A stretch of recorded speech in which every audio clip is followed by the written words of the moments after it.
Good morning, everybody, and thank you very much for joining our webinar this morning, all around apprenticeships and dispelling the myths around that for businesses mainly.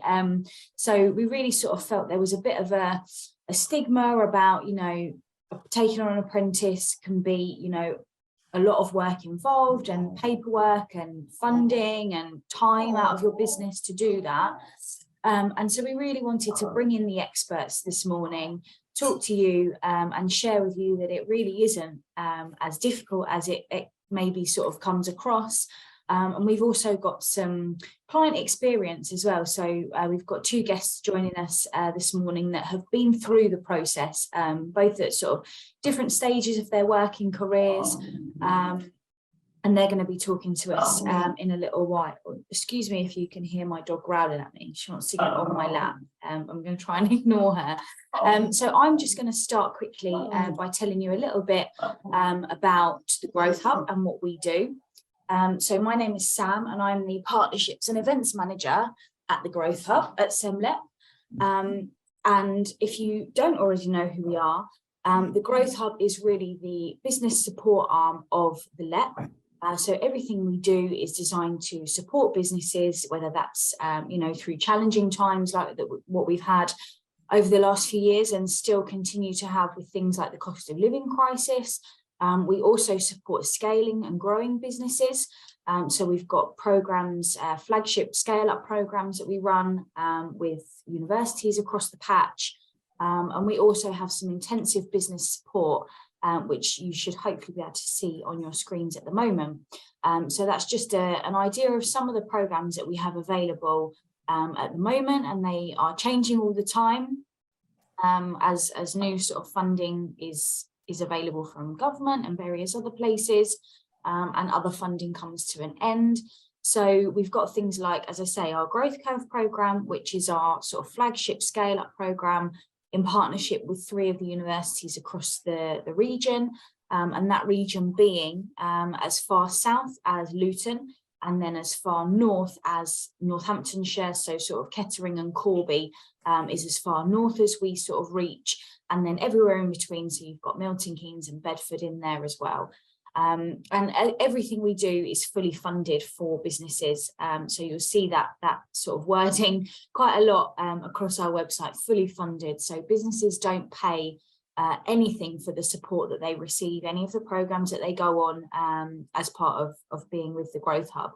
For anyone that's outside of our patch, which I think we might have a few people attending today that don't actually sort of or aren't based in that patch that I mentioned, there are 38 Growth Hubs across the UK, and so you will have your own sort of version of us, and if you need any support in getting in touch with them, be more than happy. I can provide the link to the LEP Network website where you can find out who your local Growth Hub is and the programs that they're offering. They're all slightly different across England, but sort of very much the same ethos, really, business support. So we also have, as I say, some intensive business support programs. So that's working with our in-house business advisor team, and they're all experienced in various different specialisms across sort of different industries, and they're able to work with you if you've got a particular challenge that you're facing. They're able to sit down and spend time with you on how you might overcome that challenge, finding a solution, and they can see you as often or as little as you need. So we're not limited to how much time we can spend with you. You could, spend once a week for 3 months with us. You might then come back in 12 months with a different challenge, and we're here to support you with whatever that may be.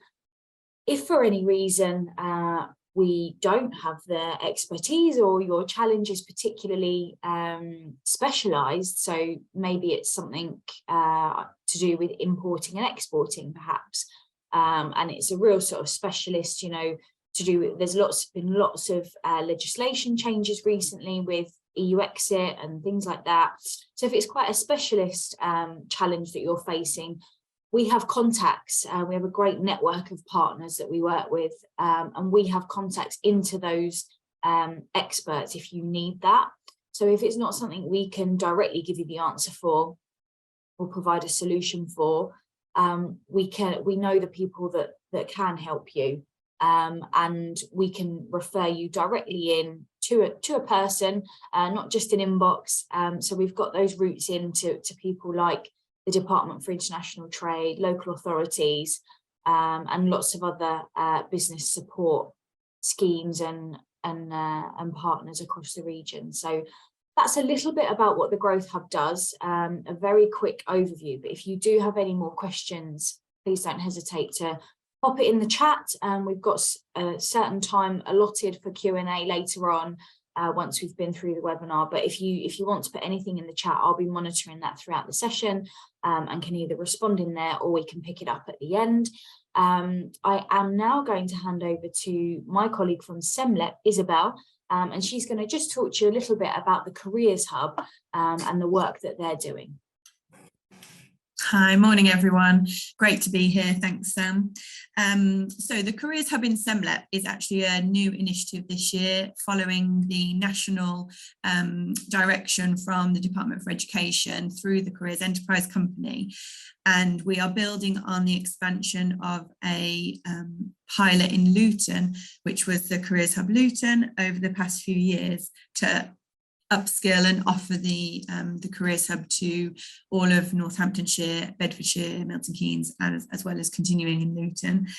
And by Careers Hub, basically that means that we now have an expanded team of here at SEMLEP of staff who are supporting our sort of key partners in education, whether that's schools or colleges, to improve their offer of careers education for our young people, to make sure that our young people are leaving school, college, informed and inspired as to what is on their doorstep in their local area.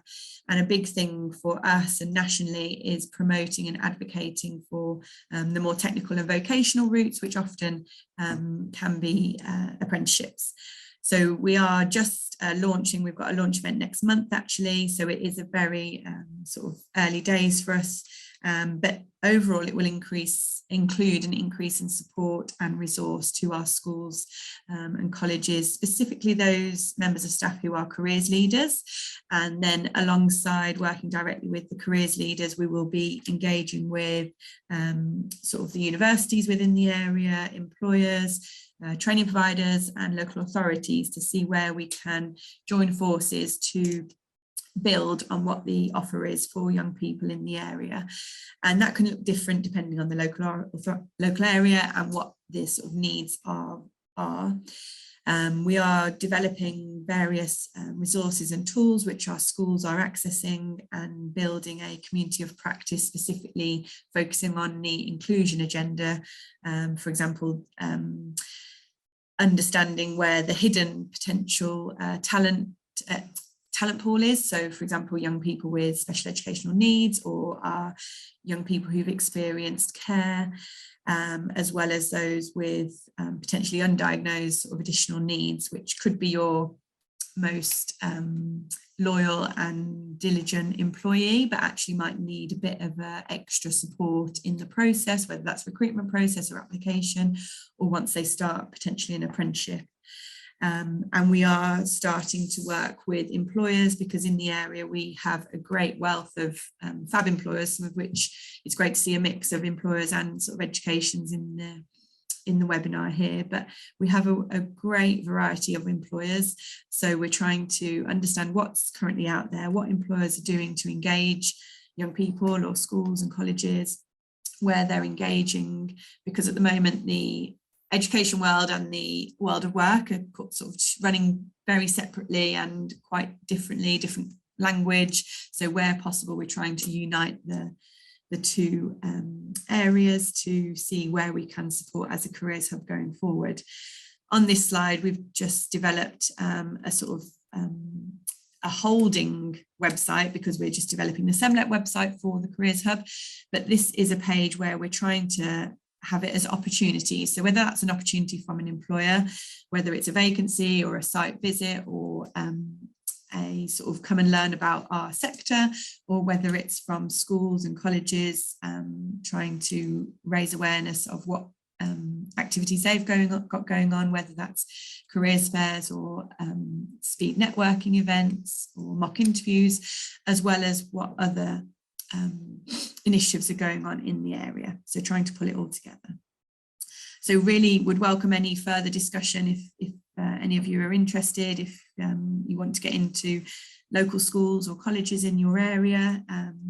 If you're an employer, that would be great. And then with colleges, we will be working directly with the careers leaders. So it might not be your sort of team or a service area, but alongside the careers leader, we're happy to have conversations around where the Careers Hub can support you in the future. Thanks, Sam. Thanks, Isabel. So as Izzy said, like if you would like to speak any further about that with us, again, use the chat, and there will be some contact details on the slide at the end, so you can sort of have a bit more of an in-depth conversation if that's something you would like to pursue. So I'm now going to hand over to Katie. Katie is from, I'm going to say LearnTech, previously known, and you guys will have seen the Apprenticeship Training Partnership, but recently rebranded as LearnTech. So I'm going to stop sharing my screen. So I think Katie's got some slides to share. So we'll just get that going. And then Katie, it is over to you. Can you see that? Yes, we can. Wonderful. Sorry, I'm so used to Teams now that Zoom is slightly more confusing. So thank you for bearing with me, guys. So as Sam introduced, we've rebranded to LearnTech. So that's just been recent in the last couple of weeks. So you'll see the difference from the agenda. If anyone has any questions about apprenticeships as I go through the webinar, please feel free to drop them into the chat or come onto the microphones to ask any questions. Feel free to jump in. Okay, so the first bit that I'm going to talk through is the benefits of apprenticeships. I don't know how familiar everybody is with apprenticeships and how they work. But the main benefit of an apprenticeship is that it is a collaborative learning experience.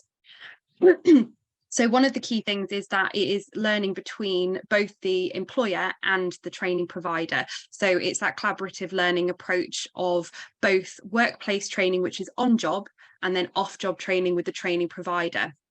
And that working together is to ensure that there is fluency and there is high impact in the workplace, and the apprentice is able to add value to the workplace as quickly as possible. Other benefits, it is fully funded either through the apprenticeship levy or through co-investment. There might be a small amount that employer has to pay towards the cost of the apprenticeship, but there are no costs to the student. So apprenticeships run from level 2 all the way up to level 7, which is master's degree level at level 7, and level 2 being GCSE level. And the apprentice could go through the levels of the apprenticeship programme without paying any costs that you would potentially at university or other learning programmes that you might go on. The learning support is within working hours, so it's 6 hours per week, and I'll go through off the job training in a little bit more detail. So the apprentice will essentially be spending one of the 5 days that they would be working per week on their apprenticeship learning, with the remainder of the time spent doing their job in the workplace and adding value to their employment. As I mentioned earlier, the main focus of an apprenticeship is on skills development. So it's not just about learning lots and lots of theory, it's all about the application of that theory. So how can an apprentice do something in the workplace that adds value so that they can become skilled at a specific career pathway? So there's a wide range of different apprenticeships. We focus on digital and tech apprenticeships, as you can probably tell by our rebranded name, focusing on those, but there are a wide range of other apprenticeships as well that are on offer. So high impact to employers. In some of the programmes, there is achievement of industry recognised qualifications and certificates. Those are also obviously very important when it comes to apprenticeships as well. So in IT, that could be something like a Cisco or a Microsoft qualification that's embedded as part of the apprenticeship programme. So that's obviously high value to both the apprentice and the employers as well. And Usually there's access to a wide range of very industry relevant resources. So for the IT sector, that could be Cisco, Pluralsight Practice Labs, or the British Computing Society. For other programmes, there'll be other resources that providers will use to support. There are obviously a lot more benefits than just that to apprenticeships, but those are just to name a few for you. So, government funding and how to access it. So there are two different forms of funding. So there is the levy funding. So employers that have a payroll of over £3 million pay a levy to HMRC, and it comes out in that payroll bill, and it's 0.5% of the value over £3 million that goes towards the levy, and that pot of money is set up like a digital bank account to pay for apprenticeships specifically. For organisations that don't pay the levy or have spent all their levy or have a very small levy and want to have more apprenticeship than the levy allows for, there is co-investment. So the employer will contribute 5% of the apprenticeship cost. So depending on the apprenticeships that you're looking at, they range from approximately £2,000 all the way up to about 32, depending on what programme it is.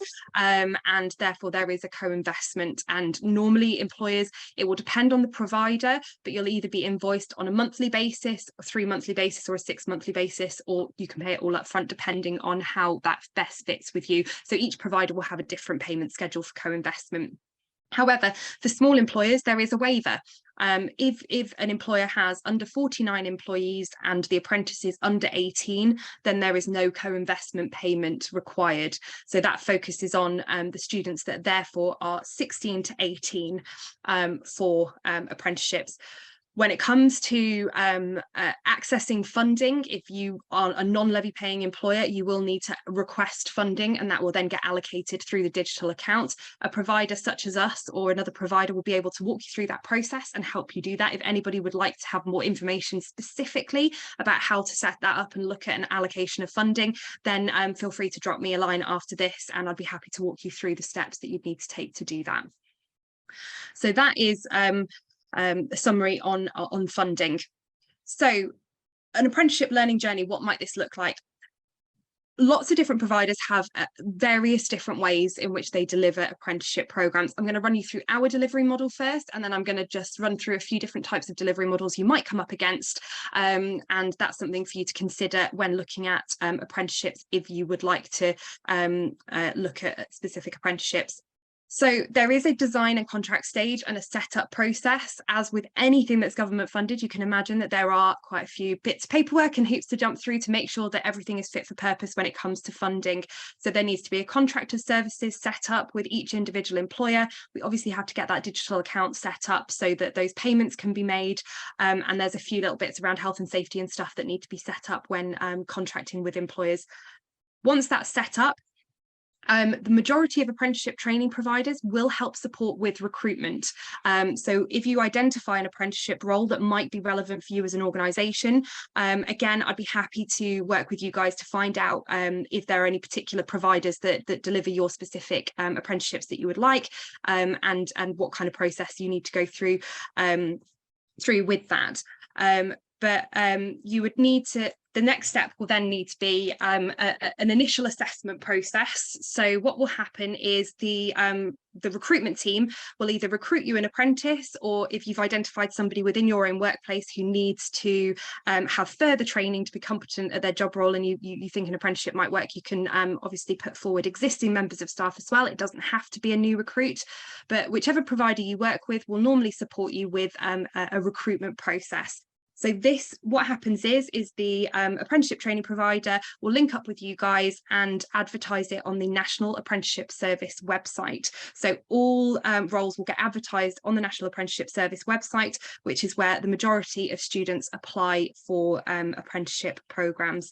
Other providers might use other platforms. We use Indeed, for example. We get quite a lot of good applications through Indeed. So the training providers might have other platforms that they use to recruit as well. If you have your own internal recruitment systems and platforms, then most providers would work with you in collaboration for that. Most providers will also support with offer management and support throughout that recruitment process, whatever those recruitment processes need to be. Whilst those recruitment processes are underway is that the initial assessment process. So initial assessment in apprenticeships is really, really important. All providers need to make sure that the person that's going on the apprenticeship is going to gain substantial new knowledge, skills and behaviours by going on to an apprenticeship programme. So what this means is that that person is not already occupationally competent. So let's take the example of a level 3 ICT, which is a help desk type apprenticeship programme. You wouldn't expect that person to have already got 4 or 5 years working behind a help desk. It would be a candidate that has never done that job role before or has done it for a very limited period of time. So they're definitely going to gain substantive new knowledge and skills. You would also be looking for a candidate that doesn't already have a level 3 in IT for that particular apprenticeship. So it's very important that the provider looks for candidates that are going to gain that substantial new knowledge, skills and behaviours from the apprenticeship programme, which is where the initial assessment comes in. Should an apprentice already have some prior learning, normally the apprenticeship is reduced down in funding and duration accordingly. So there's quite a bit of setup there, both with the apprentice and with the employer to get the apprenticeships underway. But then once it's underway, there is the on and off job training, which is the main bulk of the apprenticeship programme. So the way that we deliver this is through live weekly training sessions online through Microsoft Teams Classroom. We've always delivered online since about 2017, so we didn't switch as part of COVID. I know that a lot of providers are now taking a hybrid approach, but this has always been our way of delivery. We used to use Zoom, we've now migrated over to Teams. So those are weekly training sessions online. And those range from 1.5 hours to 2.5 hours per week, depending on which programme that is.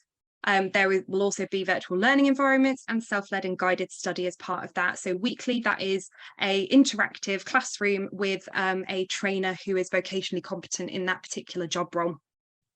Alongside that knowledge training, there are skills and behaviours. So the apprentice will have a mentor that will work with them on a one-to-one basis, and that is to build a portfolio of evidence. So an apprenticeship is very different to other forms of training because you have to demonstrate occupational competency. So the apprentice will be gathering a portfolio that has screenshots, examples of emails, lots of information about what they've done in the workplace that demonstrates they are able to do the job. So what they've done, who they've done it with, how they've done it to prove that they're occupationally competent. So that portfolio, we offer that as a mixture of web-based and face-to-face, depending on our apprentice's location of work and the preference of their learning style and the employer. Every 12 weeks, there's a review meeting, which again is a hybrid approach, and that involves the manager, the apprentice, any workplace mentors and the training provider, just to go through what the progress of the apprentice is. As part of an apprenticeship, maths and English is delivered to all apprentices irrespective. However, if an apprentice hasn't yet achieved a level 2 in English or maths, which equates to a grade C or a level 4 at GCSE, then they'll have to take maths and English as part of the apprenticeship. Once they've done all of their knowledge, however that's delivered, the skills and behaviours and maths and English, they can then go through what's called Gateway, which is their final review meeting before they go through endpoint assessment. So previously apprenticeships were assessed by the training provider. Now they are assessed by an endpoint assessment organisation that the employer chooses and the training provider works with. For example, that could be City and Guilds, it could be British Computing Society, it could be Pearson, and the training provider that you work with will go through all of the different options around endpoint assessment. Endpoint assessment can look like a variety of different things dependent on the programme. Usually this will always include a professional discussion about the portfolio of evidence, so what the apprentice is able to do. There could be some scenario demonstrations, there could be some online tests, there could be an observation of the apprentice in the workplace depending on what the particular programme is. So that's the final summative assessment. There are pass, merit and distinction grades available. And for tech programmes, EPA is done remotely, and I know it's done remotely for quite a lot of different programmes, but it very much depends on what the assessment methods are as part of the endpoint assessment. So that's the apprenticeship learning journey. That's how we deliver our apprenticeships. There are a lot of different ways that training providers deliver apprenticeships. So one of the methods is the weekly training sessions like we do, which breaks it down into bite-sized chunks.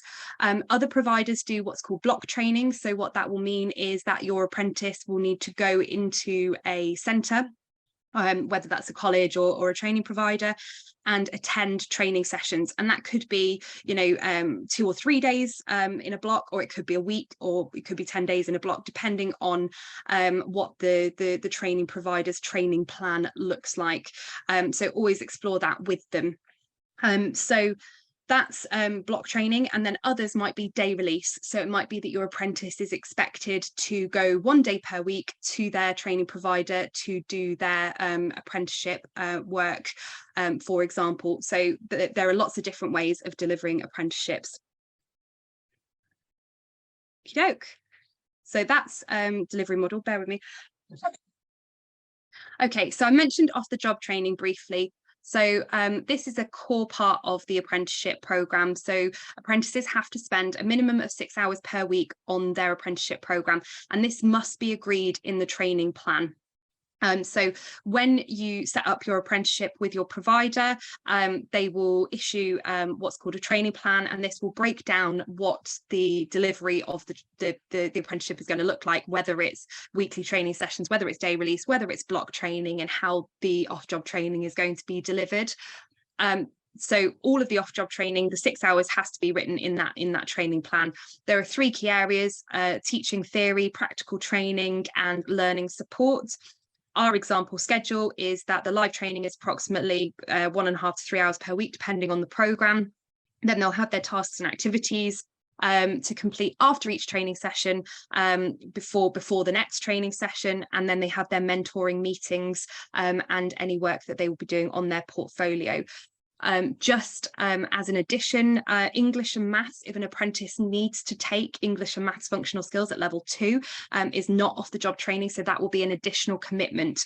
The way we deliver that, again, is a weekly training session on a one-to-one basis with the apprentice to ensure that they can progress with their English and maths. Again, other providers will do that as group training, some will do it as block training, some will do it at the very start of the apprenticeship. So you need to have a look at which delivery models might be the best for you and your prospective apprentice.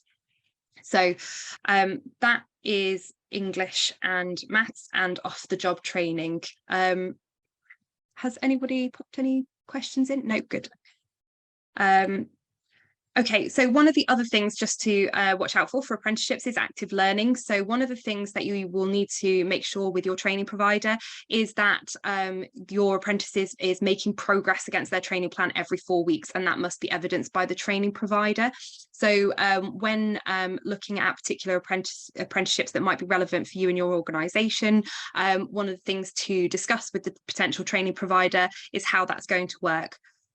Because should an apprentice not make progress over a 4-week period, they will go on a break in learning, which there is an impact on that, which extends the apprenticeship's duration. So you want to make sure when working with training providers that your apprentice is making progress at least every 4 weeks, and that every 12 weeks your provider is giving you a progress review of where your apprentice is up to and setting targets for the next 12 weeks. So that's just something to be aware of.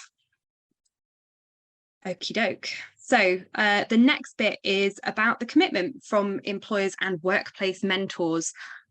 So as an employer, I'll go through the employer responsibilities. So one of the key things that you're going to have to make sure you do is allocate enough time for the apprentice to focus on their off-job training and their English and maths each week. So it's very important to make sure that that time is fully protected, and that the apprentice isn't being pulled into, completing tasks in the workplace when they need to complete their apprenticeship learning. Because the issue that you'll have there is that if the student doesn't make progress in that 4-week period, then they might need to go on a break in learning. So making sure that from the outset you've created a plan essentially with the training provider for the apprentice to fulfill all of their planned learning activities. Another one is appointing a mentor in the workplace to support with the development of workplace skills, and I'll go through what that role looks like next.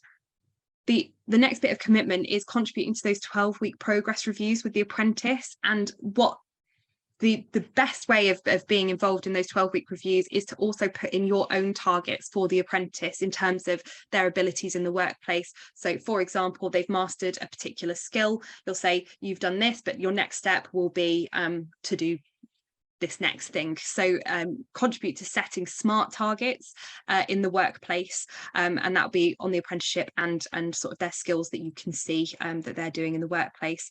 Making sure that the allocation of work projects develops the competencies to meet the standards. So it's very important with apprenticeships that obviously the apprenticeship matches the job role of the apprentice. So if you've identified a particular role within your organisation where you could have an apprenticeship, one of the things that you will need to do is go to the Institute for Apprenticeships website and work with a provider or have a look at what apprenticeships might be relevant for your job description. One of the supports that we provide for growth hubs and networks is if anybody would like to check a job description against what apprenticeships are out there, then you can get in touch with us, and we offer impartial advice about which apprenticeship might fit, even if it doesn't fit within the digital sphere. So please do reach out if you have any job descriptions.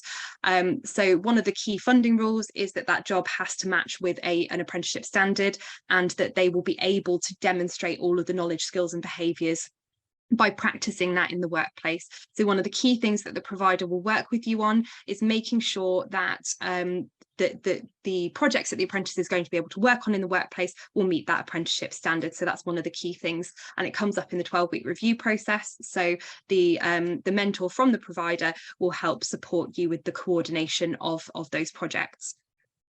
The next bit is that managers will need to support with the coordination of on and off job training. So every training provider will have a specific training plan where the apprentice will accrue all of the knowledge, skills and behaviours over a set duration or a set period of time. Within that training plan, it will tell you when the apprentices are going to be learning specific things. So for example, in our ICT programme, at about month 7, they will start looking at cloud technologies, for example. So one of the things that the mentor from the training provider will do is support managers with the coordination of that on and off job training. So what we find is the apprentices get the highest level of learning and the most impact to their employers if they are able to practice in the workplace what they are learning in their training sessions. Another key thing that employers will need to do is provide the apprentices their tools for learning. So providers won't provide the sort of the laptops or the equipment or anything like that. It is the employer's responsibility to provide the apprentice with their tools for learning. This will, if there is any online learning, there will need to be a webcam, microphones, and for tech programs. There is also a certain amount of software that the apprentices will need exposure to. All of your, if you identify a provider, they will walk you through what tools are needed for that apprentice to be able to fulfil their learning obligations. One of the key things as well is providing supervision and support for the apprentice to carry out their job role in the apprenticeship. So looking at apprenticeships traditionally as a student learning a skill from a more experienced member of staff, we need to ensure that apprentices are getting adequate supervision, regular touch points for support so that they can ask questions and queries. This is very much more important when apprentices are working flexibly, including working from home. One of the key things to do is to talk to your provider about if you do have a work from home environment, how that might work in terms of supervision to make sure that the apprentice is getting the adequate on-job and off-job learning. One of the key things as well is ensuring their contract of employment covers the full apprenticeship duration plus endpoint assessment. So what that means is most providers will give you a duration of the apprenticeship. That is the duration of their start date in learning through to their gateway, and then there will be an endpoint assessment period, and that's not normally included in the duration of the training. That's a separate duration. So the contract of employment needs to make sure it covers the duration of the apprenticeship and endpoint assessment if you use fixed term contracts. So the role of the workplace mentor. So supporting the apprentice with any workplace tasks and coaching by sharing their knowledge and experience. So this is the kind of person that you would expect the apprentice to be learning from, and they would be providing most advice and guidance in the workplace. So this is the person that essentially is doing the job role that the apprentice will be able to do by the end of their apprenticeship. So this is the role that they are working towards occupational competency for. That is the ideal scenario. Otherwise, it's a more experienced member of staff who has already done the job that the apprentice is going to be doing in the workplace. So the apprentice will be learning off this person essentially. So the workplace mentor will need to understand the training plan as well and give advice and guidance, workplace examples to consolidate the apprentice's learning. They will need to be the first point of contact on a daily basis to support and guide the apprentice in the workplace. Should there be any clarification, provide them, constructive feedback on what they've been doing, and being a sounding board for ideas, and help facilitate the learning of the apprenticeship. Also to escalate to managers or senior leaders within the organisation, if there are development areas or what could be supported further so that you get the best out of your apprentice. And demonstrate best practice. So this should be the person that is able to demonstrate best practice to the apprentices and challenge them in that role. So that's really the role of the employer and the mentor in apprenticeships. Just to give you a bit of an idea on apprenticeships that we run. So we run a variety of programs at level 3 and level 4, and we've just launched level 7 artificial intelligence. So I'll run through these really, really quickly. IT solutions technician is essentially implementation of IT projects. That could be hardware or software. We've got level 3 communications, information communications technician. So this is your technical support or help desk apprenticeship. So the person that's providing first line support to end users essentially. Level 3 cybersecurity technician. So this is a help desk role with a slant on cybersecurity. Data technician, which is somebody who will be using and manipulating data more for business intelligence. Software development, which is the level 3, which is junior software developer, and level 3 digital support technician, which is somebody who supports end users with applications and hardware within the organisation. Our level 4 programs are network engineer, so does what it says on the tin, somebody who engineers networks, so design and development of secure networks. Data analysis, which takes the data technician a little bit further, goes into data science, so goes towards predictive modelling as well as looking at historical data. Your level 4 cybersecurity technologist, which is secure networks, risk analysis, and also your security operations, so defend and respond. Business analyst, so somebody analysing business people, systems and processes to create business cases for improvements. Level 4 software developer, which is the progression from the level 3 software development. So you're following on from the junior software developer. And applications support lead, which is the implementation of systems and software. So those are the programs that we offer alongside level 7 artificial intelligence as well. If anybody wants any information about any of those apprenticeships, please do let me know. I've put in some learner testimonials and a little bit of ideas about sort of how apprentices have progressed. For example, this student, Arthur, managed to get, he achieved a distinction, which is wonderful. Arthur was actually a career changer. He was working in business change and project management, but moved over into working in the help desk role. So he did the level 3 infrastructure technician, which has changed now to the information communications technician. And this enabled him to get a promotion within his job role, which was fantastic. We've also got Rob, who's just achieved a distinction at endpoint assessment, worked at looking at insightful data for Stoke City Football Club, and has been using Excel, Power BI to model data about the junior footballers. So a couple of testimonials there for you, and I've just popped in the types of resources and accreditations that we use. I know that I'm running quite close to time, so does anyone have any questions?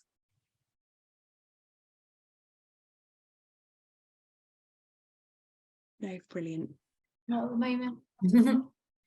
Maybe once we've been through our next part. Thank you, Katie, so much. That was really, really informative, and hopefully has assured people, whether you're here as an employer or looking to potentially take on an apprentice. I've actually had a direct message to me in the chat, which I'll come to when we get to the Q&A, and they're looking to consider an apprentice for a reception admin style role.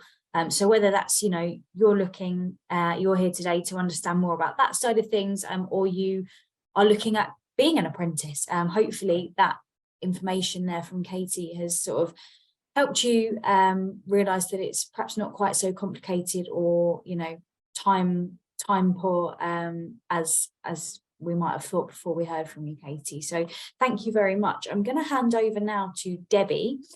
Debbie is from Luton Borough Council, and she is firstly, I believe, going to talk through your apprenticeship brokerage scheme, and then actually we're going to hear from two of Debbie's clients who have actually been through that process. So that's going to be really interesting. Over to you, Debbie. Thanks, Sam.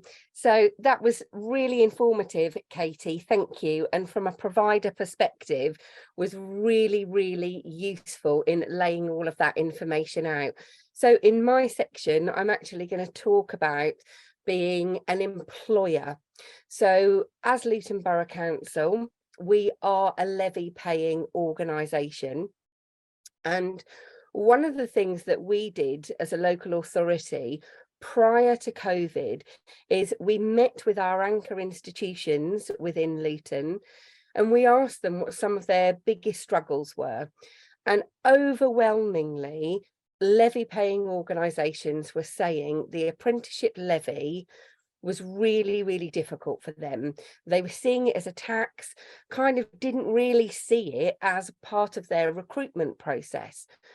And so we decided that we, as the local authority, would provide support for those levy paying organisations to not only fully utilise their levy, if they're unable to do that themselves, actually pledging that to some of our businesses within Luton.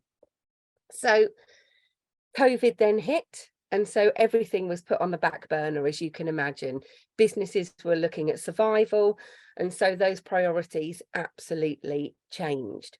We're now in a completely different kind of crisis with the cost of living crisis, recruitment crisis, not having the skills, etc., that we need. So Katie quite rightly talked about you can either be an apprentice as a new starter into an organisation, or actually doing that as staff development, which is really important. So I'm a real believer in apprentices. My area of work within Luton Council is within skills and employment. I actually have 8 apprentices within my own team, and I've had numerous apprentices that have gone through the process and then progressed on to other employment, and 2 of which are with me today that we will introduce shortly. So in terms of the apprenticeship levy, you have 2 years in which to utilise that money that gets paid in. If you don't utilise it within 2 years, it will just go back to HMRC, never to be seen again. So it was really important for us when we were talking to our levy paying organisations is about how we can retain that money in Luton to benefit those local residents. And that's really important for us. And so as you know, we have an airport in Luton, but actually not everybody feels connected to the airport. But what better way than if the airport utilised some of their levy funding to support some of those SMEs and micro businesses that we have in Luton. In Luton, over 92% of our businesses are SMEs. That's massive. So when you're thinking about the different types of opportunities. So Katie mentioned that you can either be a levy paying organisation, you can then look at co-investment, and then there is the waiver for businesses with 49 employees or less. And so we have many of those businesses in Luton. So our anchors have absolutely agreed that that's a really good thing. If they're not able to utilise the levy, to pledge that. So what we're doing as a local authority is working with those smaller businesses and with the levy paying organisations, and we are doing this ourselves as an organisation because we want to lead by example. We absolutely want to do what we're asking other people to do as well. So we're working with a number of smaller businesses already in Luton that will then be utilising that levy that is currently underspent from organisations in order to increase the number of apprenticeships within Luton and really support those smaller businesses to grow their businesses. So we need to think about different things here. So apprenticeships are great ways of identifying early talent and recruiting for potential. So when you're looking for a member of staff, and we hear from businesses all the time that it's really hard to recruit and we don't have the necessary skills, and what are we going to do? Well, actually, we need to develop some of those staff. Some of the staff that you've already got can absolutely be developed to go on to do further things within your organisation.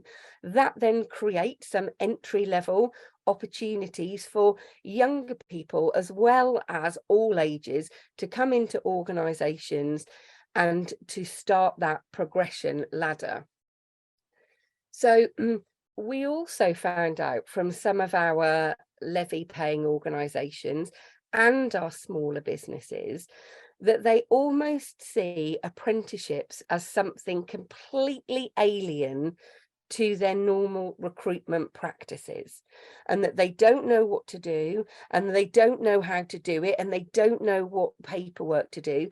And Katie, quite rightly, she talked about this from a provider perspective and how they want to support in that as well.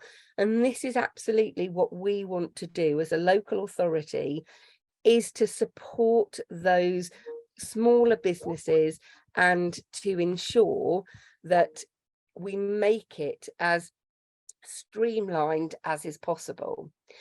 The other thing that Katie talked about was having a workplace mentor, which is absolutely invaluable in an apprenticeship.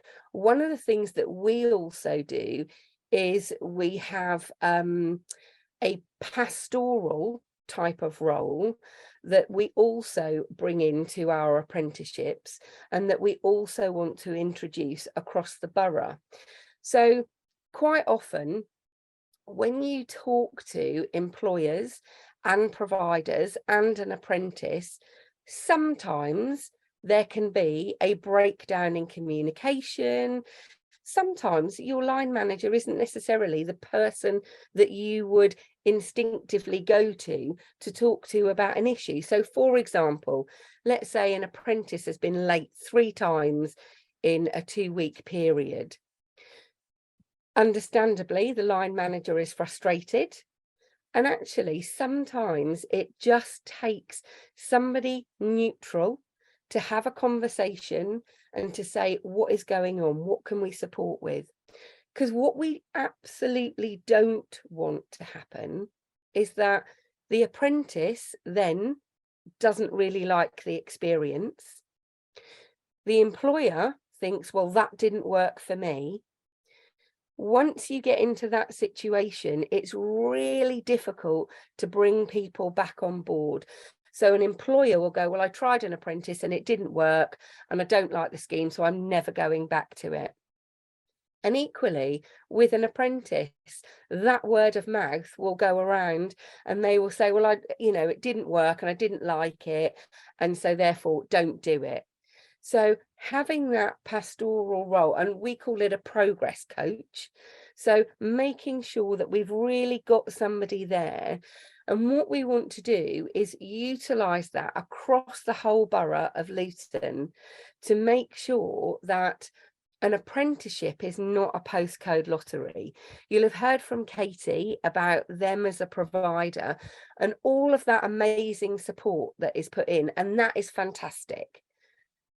Not every apprenticeship provider delivers the same level of support, and not every employer delivers the same level of support. So within my team, and I've already talked about, we have a team of 8 apprentices currently in my area alone, and we have a network of mentors that we situate together, and so that there is always somebody there to make sure that they are supported. We also need, as providers, as employers, we need to think about the new ways of working that we are now in. If you take on an apprentice and you are working from home, what support measures are you putting in to ensure that that apprentice is supported and knows exactly what they need to do, who they can go to, where to find things, which is really easy when you're in an office environment and you can literally turn to the person next to you and say, where do I find X? So being able to support organisations through the apprenticeship brokerage scheme is really important to make sure we increase the number of apprenticeships within Luton. So over the last 3 years, as a result of COVID, apprenticeship start figures have dropped for the last 3 years. So it was approximately 1,000, and these aren't the exact figures, so forgive me, and it's now at about 750. That is a considerable drop over the last 3 years. We absolutely, tying into everything that Isabel, you were saying earlier about the careers hub and organisations coming in and talking to our young people about apprenticeships is a viable option when you are leaving school and you are looking at that world of work. So trying to get that message out there and that level of support so that people see it as a viable option, and for all of the reasons that Katie said about all of the benefits that apprenticeships bring, not just to the individual, which we will hear more about in a moment, but also to the organisation itself. Now, with the brokerage scheme that we have in Luton, one of the things that we want to do is we actually want to gather as much data as we can about the number of apprentices and the different apprenticeships that are being offered within Luton, because we need to make sure when you look at that labour market information, actually, are we offering apprenticeships in the right areas? We are looking at certain areas of growth within Luton specifically. So we do a huge amount around aviation and engineering. We're absolutely growing our digital areas, our creative areas, and also our green skills area. And so making sure that we are developing those skills is really important. So the brokerage scheme, we are asking for data from those larger employers about apprenticeships, because the data that is currently available is about apprenticeship starts, not about apprenticeship completers. And that is really important. And we just heard from Katie those wonderful examples that she gave of some of their learners that had gone on and got distinctions, which is absolutely amazing. And it's that information that is really crucial to be able to go and share with other people. So one of the things that we do is gather a huge amount of case studies so that they're relatable for people, and people can say, actually, I can relate to that. That was me. I took a career change and I decided to do something else, as by one of Katie's examples earlier. So the brokerage scheme it's a bronze to platinum type of approach, where levy paying organisations can ask the council to support as little or as much as they need to. We can do the full recruitment package for organisations. Obviously, there is a cost per apprentice for that, but right the way down to just supporting and matching them up with local businesses that really do want to expand their businesses and support local residents in order to upskill. So I'm about to come to the end of my time. I'm sure that Sam will give out my details either at the end of the webinar today, or she will pass them out to people. So that was a real whistle-stop tour, but I thought it was really important just to go from an employer and the brokerage perspective, so it went alongside the provider perspective. But for me, the best way to hear about how important and what an impact an apprenticeship makes is to hear from apprentices themselves. So I've brought along today 2 of our star apprentices, and I'm going to bring Naz in first. So Naz started with us first and is actually on her 3rd apprenticeship within our organisation.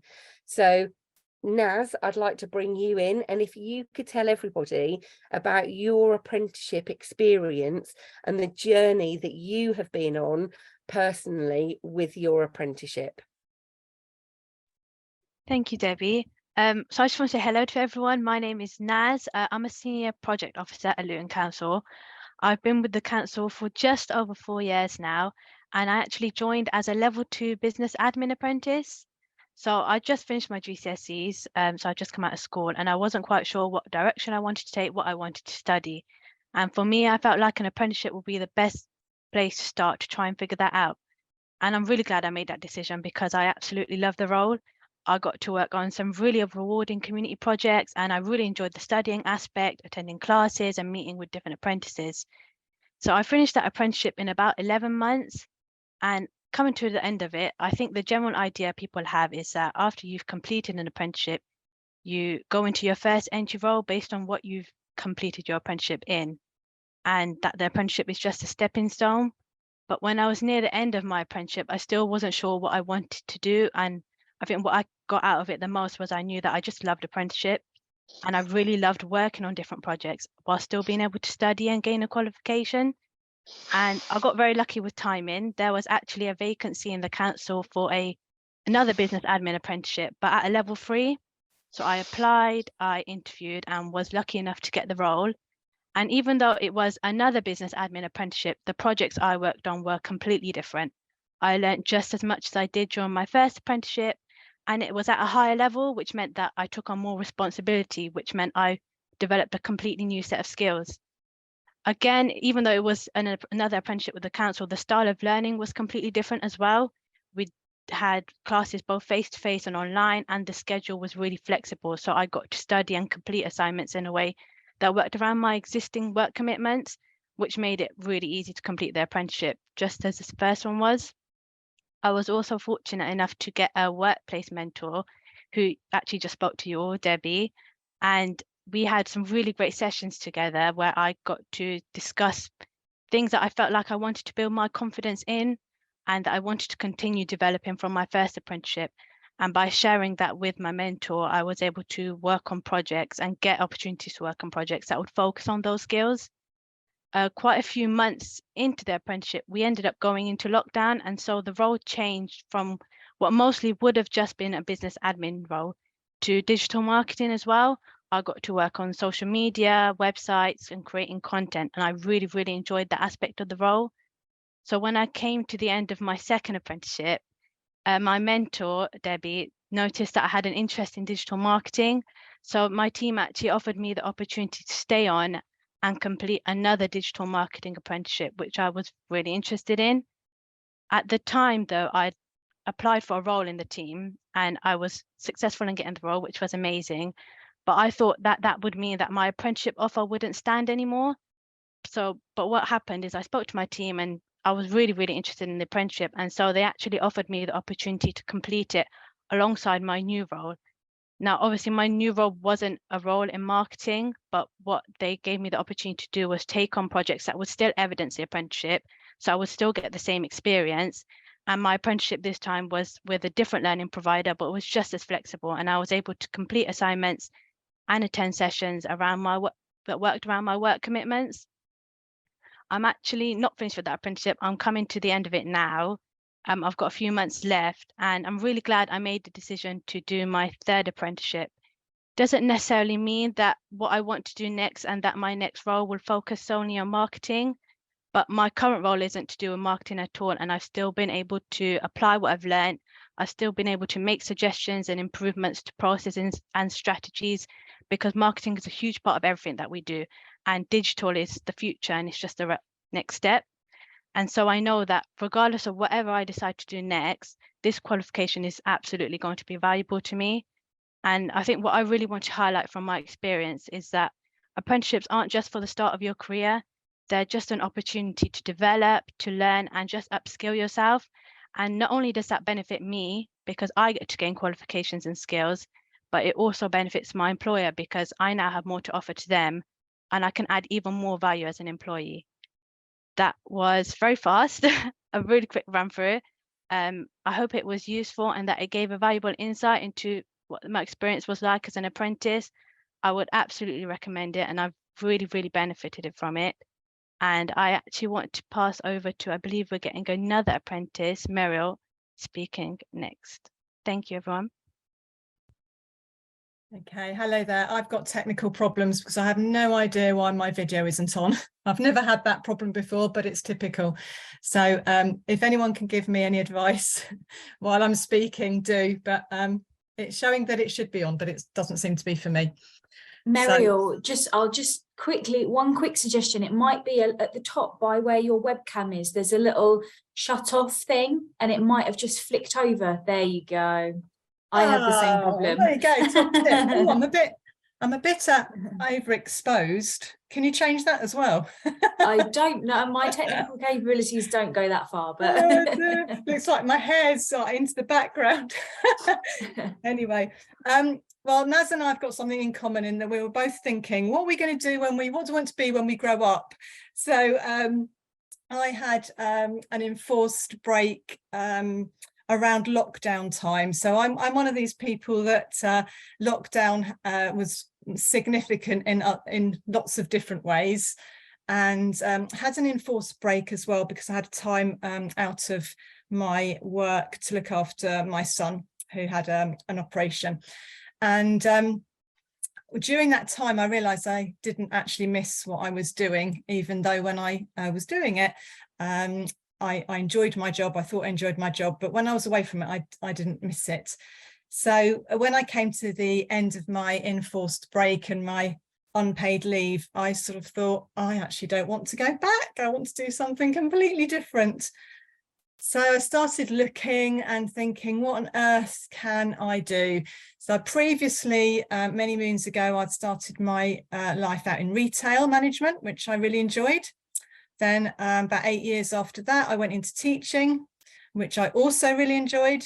And then I just came to the sort of feeling that I got another 13, 14 years of work before I retired. That's quite a long time. There's life in the old dog yet. So let's get on and think of something else. So looked at, well, I just didn't know where to start. Just did not know where to start. So I went back to my trusty employer, Luton Council, having worked in Luton schools, and thought, well, I'll start with the council. There must be something there. And came across the advert for an apprenticeship in business admin, and I read it and I thought, that sounds really interesting. Really interesting. I was really interested in the work that we'd be doing as a council with Luton 2040 vision, and it just really gripped me and kept going back to this advert. Then I spoke to my husband about it and said, just really interested in it. That would give me all these skills I think I need. I've got some skills gaps, sort of especially IT, you know, basic IT, using Office 365. And anytime I looked at office jobs, which I thought I'd quite enjoy, I didn't have even the essential criteria. I couldn't even tick the essential criteria, let alone the desired criteria. Didn't have a diploma in business admin, and I didn't have office work experience. So on the two fronts, I couldn't actually apply for anything. So I thought there must be some transferable skills I've got, surely. So I looked at the job description and I thought, I really like the sound of that, and I'd really like to learn how to do it. I'm going to trust that I've got some transferable skills and they might give me a chance. And my husband said, you can't do that. You're far too old. You can't, you know, apply for an apprenticeship. And I said, I don't think they can, you know, discriminate nowadays. So with a bit of fear and trepidation, I went for it, and it's just been the best thing. It's been really good. Right at the start, you look at your skills gaps, and I sort of was very intentional, and I knew what I needed to address, and I could see that the diploma and the work experience it would give me would you know, meet those skills gaps. Got lots of different experiences that you're exposed to, so many different opportunities, especially working in the council, having, you know, so many different areas that you could be involved in. So that's really exciting. So I'm really enjoying where I'm working now with Debbie's team, employability and skills. And what's really been brilliant is in the sort of the whole recruitment process, I think was really important, because I feel like I'm in just the right place for me at the moment. And I can really see how my experience as a teacher in education and my love of that as well can be used in the things I've been asked to do now. So work alongside Luton Adult Learning. And I've really loved being in that sort of still mixing with the educational environment, but being in an office environment. And I love that mix. So that's been really good. I think that I was really well placed. So I think the recruitment process is really important, that you sort of think about somebody's background and their skills and what they need to develop, and place them, you know, doing work and learning where they're going to get that. So I sort of feel like I'm really flourishing. I'm really loving it. I love the flexibility. When you've been a teacher, there is really not a lot of flexibility. Everyone harks on about the school holidays, but we used to work half of them in any case, preparing things. And you know, I remember distinctly one time being told I sort of needed a medical appointment and a dental appointment, and my head teacher many moons ago said, well, that's what the school holidays are for.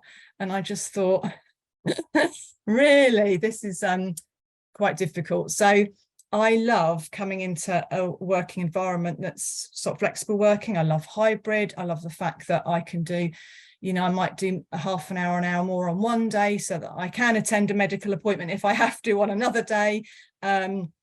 I just love all that. I think it's a really safe learning environment.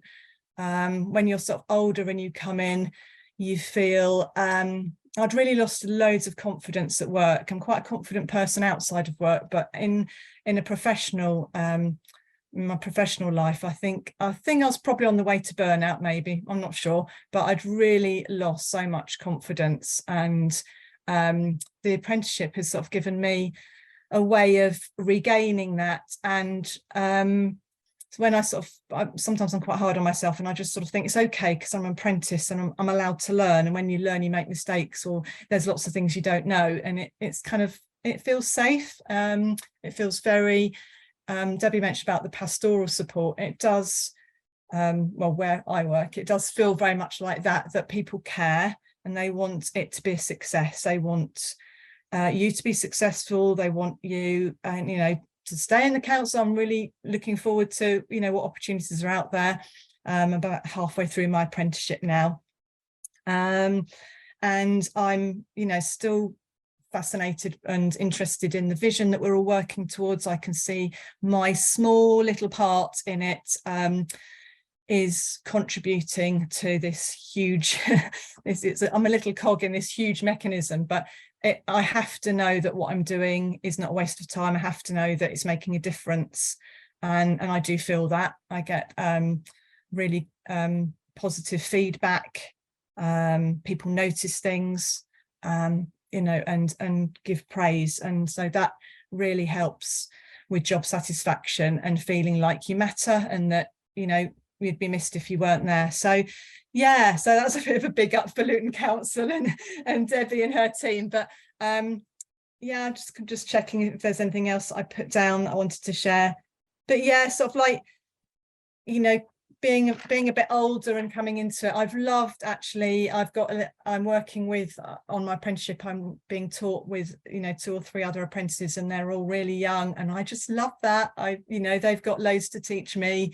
Maybe I've got 1 or 2 things to teach them, I'm not sure, but it's really good. It's good. And I love the whole learning again. I hadn't, the last time I'd done lots of learning was for doing my PGCE, which was really tough. It was really tough. And after that, I said I never wanted to do anything like that again. So I've had a big, long break from learning in that way, although when you're a teacher, you're always learning because you have so much training. But I have really enjoyed doing the diploma, and yeah, got brilliant support, brilliant teacher and progress coach. So yeah, it's good. So I'm very happy to answer questions as well. Thank you so much, both Mariel and Naz. And I hope that everyone can see this, the different journeys that they are both currently on, but the impact that it is making, not just to them as individuals, but to organisations. So as they're both in my team, I can absolutely say that they both bring huge amounts to the organisation, and we'd be lost without them. And so this goes back to the point that I was making earlier about really recruiting to potential, that identifying early talent. And Mariel and Naz are both going to go as far as they possibly want to within our organisation, and that support that's given to them is really, really important. So both of you, thank you so much for sharing your stories with us. That was really, really, that was fantastic. Thank you. Thanks, Debbie. And I was just going to reiterate the same, you know, really breaking down those barriers and those stereotypes that, you know, apprenticeships are just for, you know, 16-year-olds leaving school. Absolutely not. You know, Naz is going through her 3rd apprenticeship now, and Mariel, you know, at a completely different stage of her life, having a complete career change. I think it's just fantastic to see firsthand that it's not what people think it is. So thank you very much, both of you, for joining us, and Debbie for talking us through the brokerage scheme as well. If anyone, as Debbie said, if anyone would like any more information on any of that, if you are a Luton-based business that, you know, the scheme may be appropriate for, I will be following up with slides from today, the recording from today, and I'll share all of our contact details in that message as well. So that will be probably within a couple of days once comms have had a chance to sort the recording out for me. So I'm going to come on to any questions if anyone's got any. Please feel free, you don't need to use the chat if you don't want to. You can just come off mute and ask away, that's absolutely fine. Does anyone have any questions at the moment? I'll come in if no one else is. I have one as well, so. Yeah, I just wanted to reiterate a big thank you to Katie and Debbie, and then for the real life experiences. It's really wonderful to hear how the apprenticeships are supporting both sides, you as individuals and then the organisation as well. I think you are wonderful poster girls, and just like advocating how that route and that pathway it can be a right fit for people at different stages in their lives is really, really important. I think something Debbie said actually around retaining our apprentices is as important as recruiting them, because I've got a local authority background as well, and been pushing and pushing I was with Central Bedfordshire Council to roll out apprenticeships, but actually unless we went through this quite a journey of discovery with, unless the provider, the employer, whoever that is, has that supportive environment, then there's almost no point of even doing an apprenticeship scheme or recruiting, because unless they are in that supportive environment day to day, the idea of the you call them the progress coaches, that is wonderful, that sort of mentoring, coaching sort of person to advocate that apprentice, especially when potentially they are sort of early on in their professional careers, it's just, that is the sort of additional key to success, as well as having the right individual in post and making sure that they get the most out of it as well. So again, we've sadly heard of too many apprentices who've been recruited but then haven't sustained in their employment, similar to with post-16 destinations if they're not sort of well supported. But no, it's just really wonderful and refreshing to hear of the positive experiences, and the whole scheme down in Luton with the sort of brokerage scheme and bronze to gold package is great, good practice for local authorities.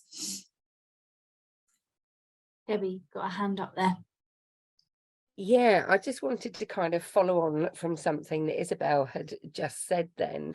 So in terms of retaining apprentices, lots of people will say, yes, okay, I'd like to do an apprenticeship.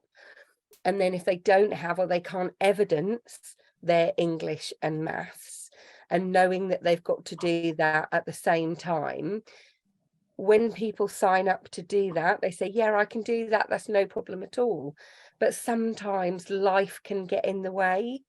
And obviously without that English and maths, you can't then go on to complete the apprenticeship. So I'm not sure if you're all aware of the Multiply numeracy project that the government have rolled out.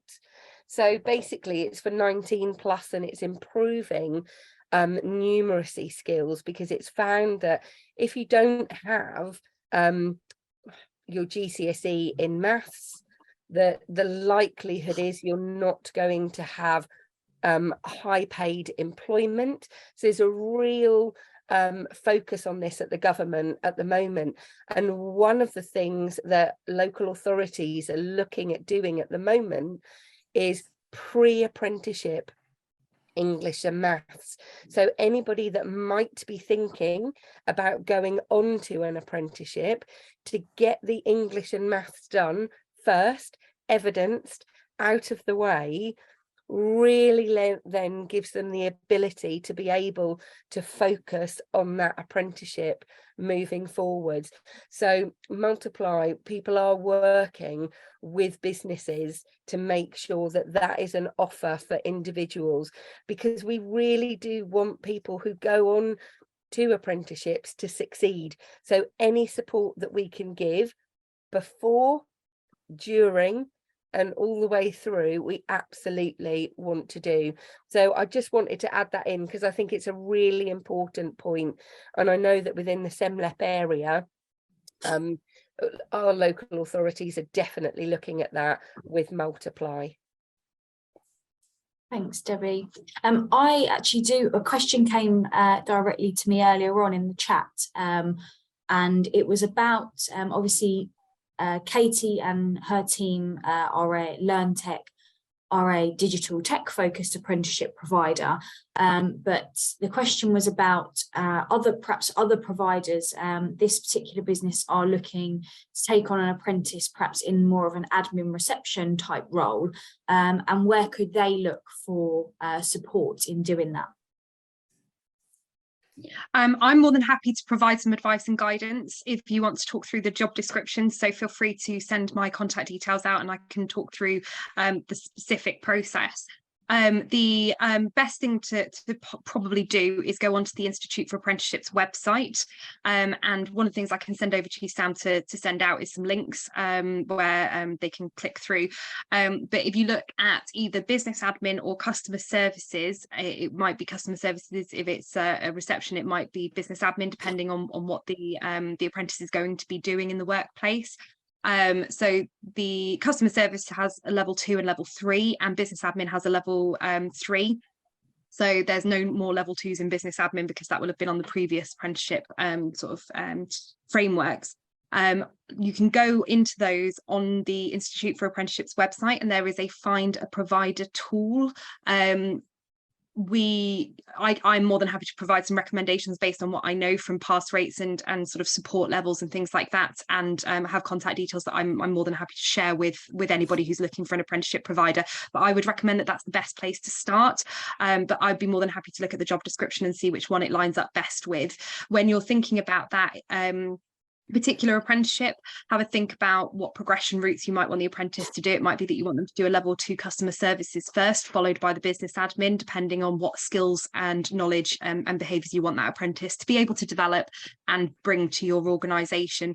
So on the Institute for Apprenticeships website, it will go through the KSBs, which are the knowledge, skills and behaviours, and look at that and think about which ones will have the highest impact to you as an employer, and then you can look at which providers might be suitable for you off that. But as I said, feel free to send it over, and I'd be happy to send you some more information. That's brilliant. Thank you, Katie. And I'll do that. Hopefully, Alpa, that answers your question for now. And then we'll put you in touch with Katie directly. And obviously she's going to share some links and information for other places you can have a look as well. Does that help? Yeah, thank you. I just had another add-on question around that. So if you offer to go down this path, I mean, what does it mean? Does it mean that at the end, you know, when you can look to offering the apprentice a job, or they move on to other things, or what is kind of the responsibility afterwards for an employer who's going down this path?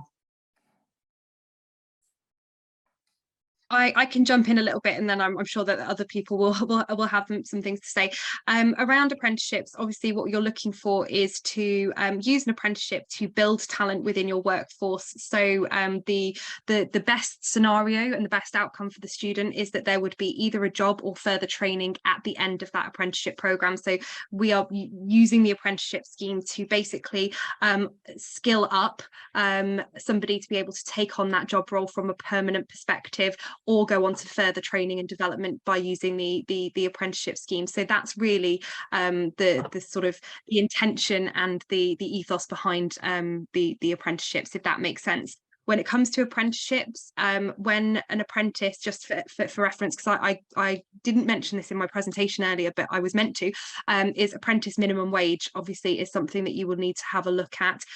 For an apprentice who's in their first year of their apprenticeship, there is an apprenticeship minimum wage, but obviously you have to think about following that first year of the apprenticeship, that would default to the national minimum wage for that particular age bracket of the apprentice that you've got as well. So those are the kinds of things that you need to factor in when you're looking at the apprenticeships.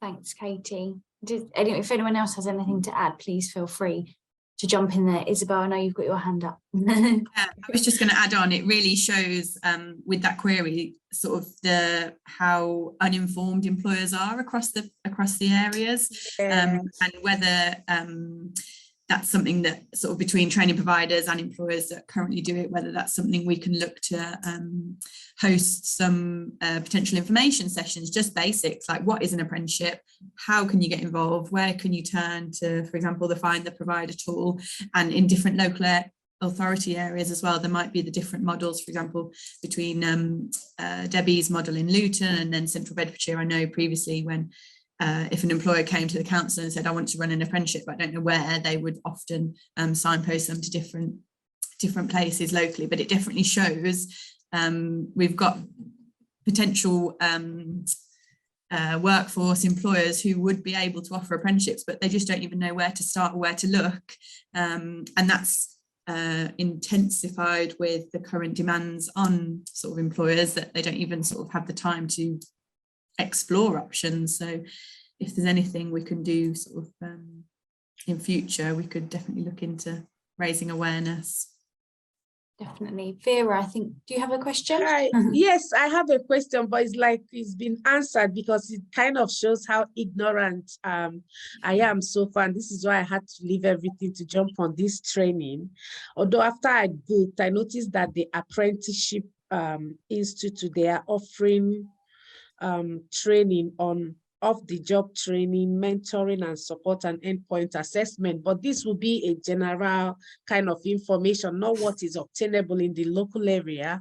Like I've registered with the apprenticeship and all that. I'm trying to recruit for some people within the social care sector and in my community, but I don't want to just jump into it. I want to make sure that I understand what it entails as an employer, because I would want to get someone that will be able to support to be successful as an apprentice and to get on the job. And I have someone who wanted to study social work. I went in there, I noticed I clicked a button to draw down the funding, but I have a lot to learn before I even say yes. So maybe Ketia will come to you later to find out more, because there's a lot to learn and I don't think this time is enough to cover all the questions. Thank you, Sam, for organizing this. Vera, can I ask? With the University of Bedfordshire as well. Tatiana was trying to put me through, but I'm very confused. Vera, can I ask where you're based? I'm in Dunstable. I have they're actually social care. So I'm a social care provider, and it's an independent social work company. And I'm looking to offer a young person contacted me who wanted to be a social worker through the apprenticeship program. Mm-hmm. And I needed an admin as well. But I want to make sure that I know what I'm supposed to be doing just before I get involved, because I don't want to let someone down. Vera, if Sam will share our details after this webinar, then we've done quite a lot of work with social care apprentices in Luton. So we can have a conversation offline about that and see if we can support you in any way with that. Okay.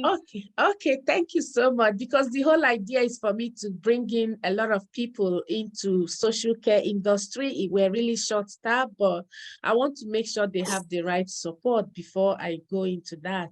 Mm-hmm. No problem. Yeah, that's absolutely fine, Vera. And hopefully, yes, linking you up with Debbie, we can get you the support that you need to take on those apprentices. Okay. Thank you. Does anybody have any more questions? Anybody else? It's okay if you don't. I'll be sharing everyone's details as long as that's okay with everyone. You're all nodding at me, so I'll be sharing the details in the follow-up email that I send out, so you can pick all of that up from there.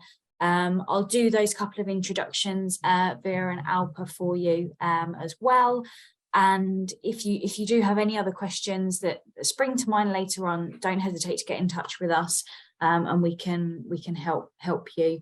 I'll just pop on the screen now our contact details so that you can take those down quickly. That's just for the Growth Hub, and we can then obviously put you in touch with anyone if necessary.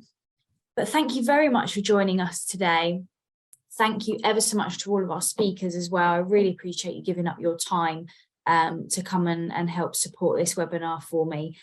So that's greatly appreciated by me. And I hope you have a lovely rest of your day.